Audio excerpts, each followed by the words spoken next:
So ayan mga ka-solar, nagbaklas tayo ng One Solar High-G 280AH. Ang ganda ng cells, ganda. Ito gumagana pa yung kanyang active balancer. Ayan na, makikita naman natin na ilaw. Ayan. Kaya ako binaklas yan kasi malimit mag-error yung isa. Ito. Ayan. Palaging error. So alarm ng alarm dito. At upon checking, no? Upon checking, ayan. So ito yung battery number 2. Ayan, active din. Ayan, active balancer niya, active. Ito. Wala tayong makitang ilaw. So lumalabas inactive. Ayan o. Kaya binaklas natin kasi yun madalas mag-error. So kahit i-on natin yung kanyang unit, ayan o. Okay naman. Check natin yung mga cells. Ayan. Okay. Punta tayo cell voltage. Ayan, 3.3, 3.3, 3.3. So, ang possible dito ay nagkakaroon siya ng imbalance, cell imbalance ang tawag doon. So, maaring mayroong nauuna na nagcha-charge at saka nagdi-discharge.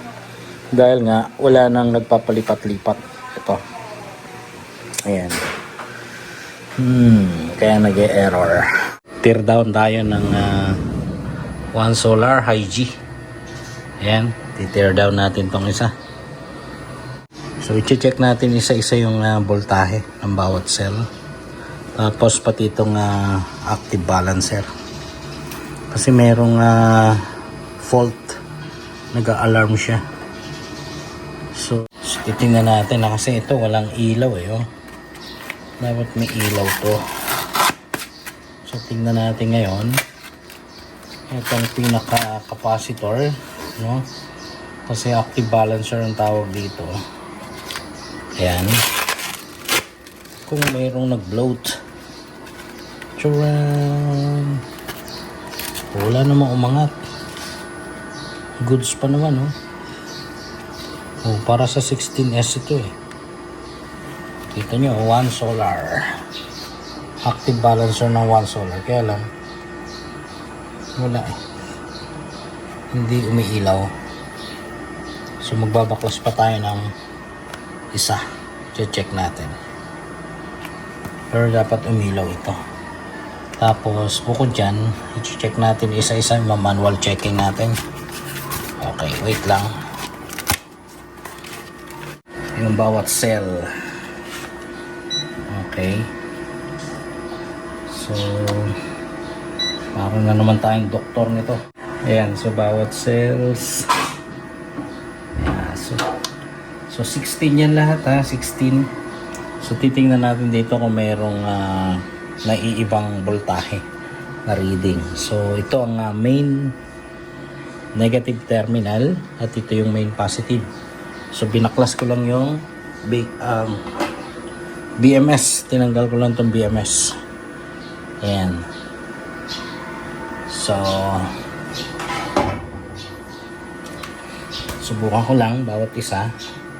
Cell 1 3.3, Cell 2 3.3, Cell 3 3.3, Cell 4 3.3, Cell 5 3.3,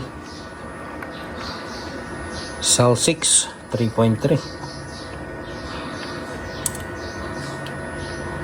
7 3.3, Cell 8 hindi na itutok 3.3. Ayan. Cell 9 parehas 3.3. Cell 10 3.3. Cell 11, 3.3.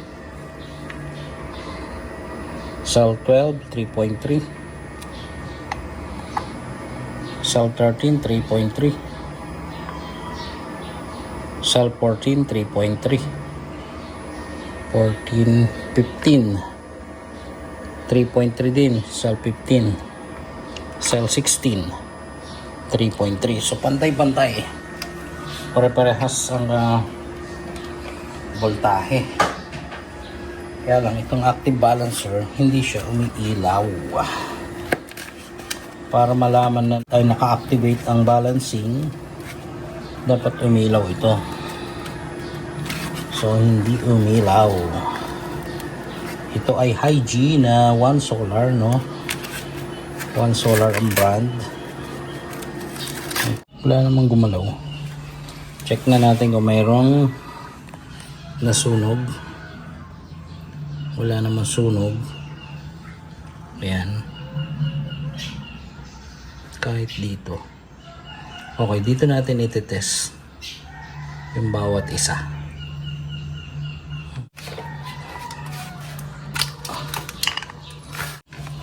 Sukatin natin dito, ha. Itong dulo na to, negative yan, First negative. So 0, 1, 2, 3, 4, 5, 6, 7, 8. Hanggang doon sa umabot tayo sa isa. So ito, dapat 3 point something yan. Yan, 3.3. Okay. 3.3. And the next, dapat 6 yan.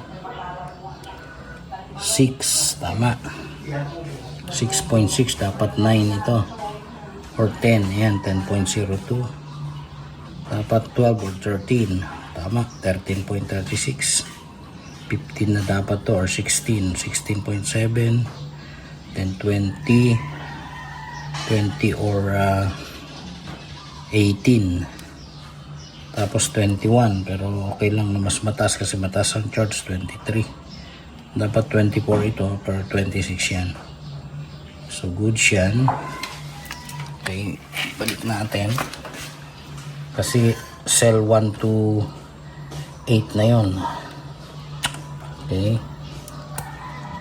Balik natin. So good yan. Next ito.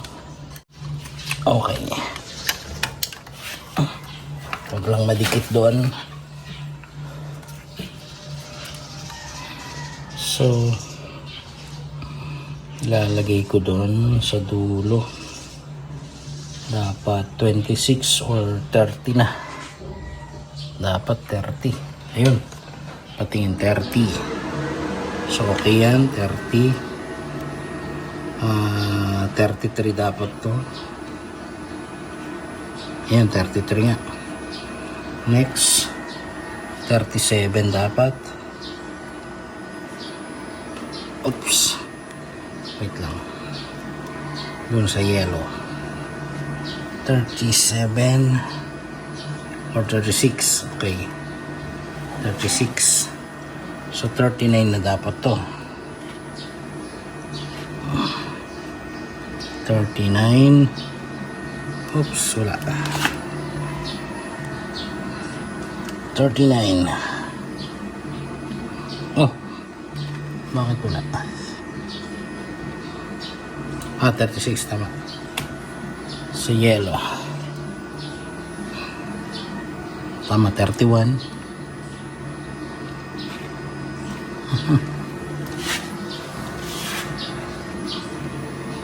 Okay.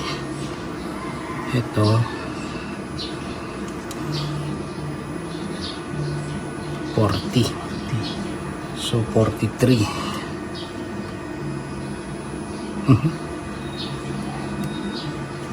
Mali yung ano ko. Tapping niya.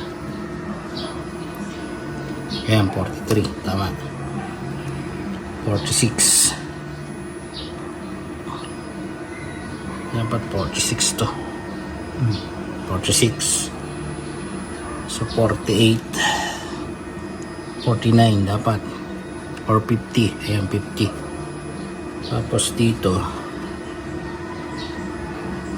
53. So buong pack na yan sa 16S. So okay naman. Kaya lang hindi ko magana na yata itong active balancer. Okay, so ibabalik natin. Ayan. Lang ilaw. Dito natin ite-test pag ganun. Kasi mula dito cell 1 ayan o 17 kasi yan. So cell 1, 2, 3, 4 5, 6, 7, 8 9, 10, 11, 12, 13, 14, 15, 16 pang 17 ito kasi 0 ang reading nito eh. So check natin. So negative tayo dito. Iwasan lang na magkadikit yan eh. Ito tsaka yun. Yan 3.3. Dapat 6 ito. Tama. 9 or 10 13 15 or 16 20 or 23 na susunod. 25 yun, 25 or 26 tapos 29 or 30 yan, 33 36 36 ayun 40 43 dapat to 43, 46 46, 14 yun, 50 50.10 then 53 dapat to yan, 53 so okay naman okay so yun ang salarin na nakita natin active balancer kasi ito sa battery number 3 hindi na gumagana pero itong active balancer ng number 2 okay naman ayun o, may kita mong gumagana kasi may ilaw unlike dito sa isa ayan, nakapatay, naka-off dapat meron din siyang maliit na ilaw dito which is dito wala, ayan hindi gumagana ayan o wala, hindi gumagana rito battery number 3 battery number 1 ito kasi ito yung okay so okay naman ang cells ang problem dito pag walang active balancer may cell dyan na hindi sumasabay ng charging okay so yun ang kailangan natin malagyan ng active balancer yun. So ipapakita ko yung epekto no pagka wala siyang active balancer. Ayan. Ibig sabihin may active balancer pero hindi siya active. So lumalabas inactive. Inactive balancer ng tawag natin. Aha. At pwede ko nang tanggalin to. Kasi wala na ding silbi eh. Ayan, papalitan na lang. Pakita ko ha, may kita nyo, ayan, nag-error. Ayan, nakapula. Oh. So, nag-fail. Okay? So, tatanggalin na lang natin to. Kasi papalitan naman.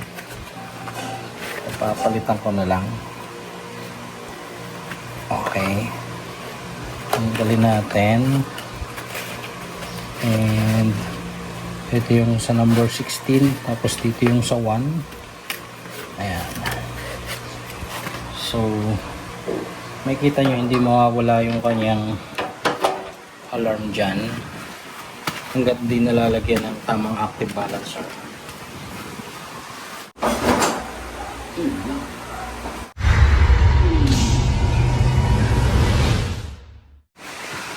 babalik ko lang muna itong dalawa ito gumagana to okay pa to